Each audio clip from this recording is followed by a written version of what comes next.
اب بعض لوگ بولتے بھی ڈرتا ہے کہ بھائی تم بھی مسنگ ہو جاؤ گے، تمہارے لیے بھی کوئی مجلس میں بول رہا ہوگا، تو اس لیے آدمی ڈرتا ہے اس کے بولنے میں کہ مسنگ پرسن کے بارے میں کچھ سوچا جائے، کچھ کیا جائے، حکومت کم از کم ان کو عدالت میں پیش کر دے تاکہ والدین بہن بھائیوں کو پتہ دو کہاں ہے، پتہ ہی نہیں ہے کہاں ہے، کیونکہ آپ کچھ بول بھی نہیں سکتے، یہاں تو بولو تو آپ بھی غائب ہو جاؤ گے بھائی۔ اب آپ سوچ لو، چھوٹا سا آپ کا ملک چھوٹا سا ہی تو ہے، اس میں دنیا میں کتنے سارے ملک ہیں، اس میں آپ کچھ نہیں بول سکتے، ادھر سوچیں کیا ہوگا کہ پروردگار اپنے حبیب سے کہہ رہا ہے بلغ ما انزل الیک، اے رسول کہہ دیجئے ان سے جو ہم نے پیغام پہنچایا، اگر آپ نے نہیں دیا آپ نے رسالت کا کوئی پیغام انجام نہیں دیا۔ یعنی کیا ہے، بہت بڑا کام ہے، بہت بڑا کام ہے۔ دوستی کا ذکر کرنے کے لیے اللہ قرآن کی آیتیں نازل نہیں کرتا،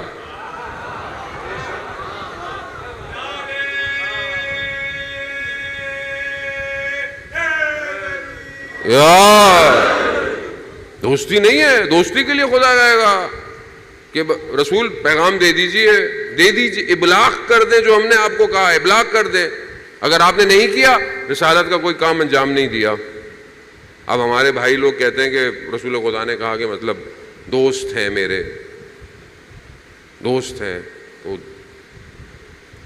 دوست نہیں ہے میرے، ولی ہے، ولی ولی ولی جس کی اطاعت کرنی ہوتی ہے، ولی جس کے پاس کائنات کا نظام ہوتا ہے، ایک ملک کی حکومت نہیں ہے، ظاہری حکومت صرف نہیں ہے، سارے عالم کا امام ہوتا ہے، سارے عالم، ایک عالم نہیں ہے۔ اب عالم مادہ میں، ہم تو عالم مادہ میں ہی لڑے جا رہے ہیں، میں یہ بن جاؤں، وہ یہ بن جائے، یہ بن جائے، یہ عالم مادہ ہے، میٹر ہے، اس میٹر کی بات نہیں ہے، اصل میں عالم برزخ ہے، عالم لاہوت ہے، عالم جبروت ہے، بڑھتے چلے جائیں، عوالم ہے، تمام عالموں کا امام ہوتا ہے وہ۔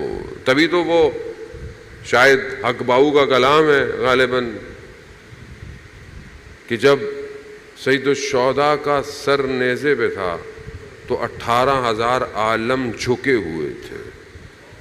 امام ہے، امام ہے۔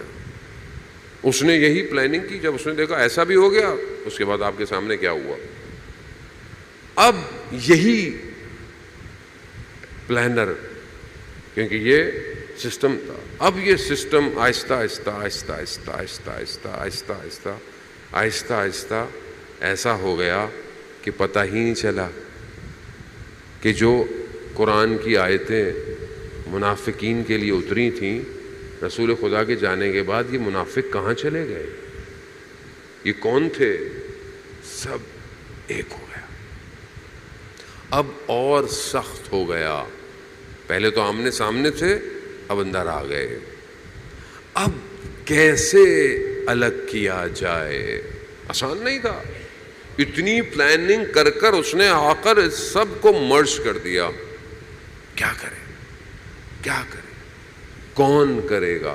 یہ سچویشن ہو گئی، یہ حالت ہو گئی کہ امت سو رہی ہے۔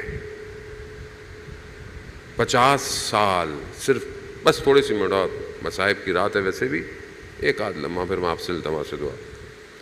50 سال رسول کو گزرے، 50 سال کچھ نہیں ہوتا، 50 سال اس سسٹم کو جو اللہ نے بھیجا تھا، اس سسٹم کو ظاہری طور پر ایسا شخص آگے بیٹھ گیا جو خود فاسق ہے، فاجر ہے، خود فاجر۔ قوم کو کیا ہوا؟ یہی قوم تھی نا جو اسلام کے لیے اتنی قربانیاں دے رہی تھی، اس قوم کو کیا ہو گیا؟ بس عزیزان محترم، میں اس سے زیادہ آپ کے ذہنوں کو بہت زیادہ تھکاؤں گا نہیں۔ یہ سمجھ لیں کہ یہ سسٹم بہت ٹپیکل ہے، آسان نہیں ہے۔ نعرے مار کر اٹھ کے گھر چلے جائیں گے، اٹس ویری ایزی، بہت آسان ہے۔ سسٹم جو نظام الہی ہوتا ہے اس کے لیے جگر کا خون دینا بہت مشکل ہے، بہت مشکل۔ کیوں؟ کیونکہ یہ دوسرا سسٹم ہے نا، یہ آپ کو چھوڑتا نہیں ہے، یہ آپ کے کردار کو تباہ کر دیتا ہے۔ کردار 70 سال یا 60-70 سال پتہ نہیں کتنے ممبروں سے علی کے خلاف بولا گیا، علی کے خلاف۔ سسٹم، ہاں سسٹم اتنا گھس جاتا ہے کہ دوسرا امام اپنے خیمے میں نماز پڑھا ہے اور نماز کی جگہ کھینچ لی لوگوں نے، تنہا امیر رہ گیا، اکیلا حسن، امام حسن اکیلے رہ گئے۔ سسٹم۔ اور آج انہی امام کے بیٹے کی غم کا دن ہے۔ خدا کا شکر کریں، خدا نے بہرحال ہمیں اس جگہ بلا لیا، اور ہمارے پاس اور کچھ بھی نہیں ہے سوائے آنسوؤں کے۔ اور یہ یاد رکھیں، یہ بھی کرم ہے، یہ آنسو صاف کرتے ہیں، صاف طہارت دیتے ہیں۔ یہ جو گڑبڑ ہو جاتی ہے نا ہمیں دوسری چیزوں سے، دوسرے سسٹم سے، یہ آنسو پاک کرتے ہیں، پاک۔ یہ حسین کا کرم ہے، حسین۔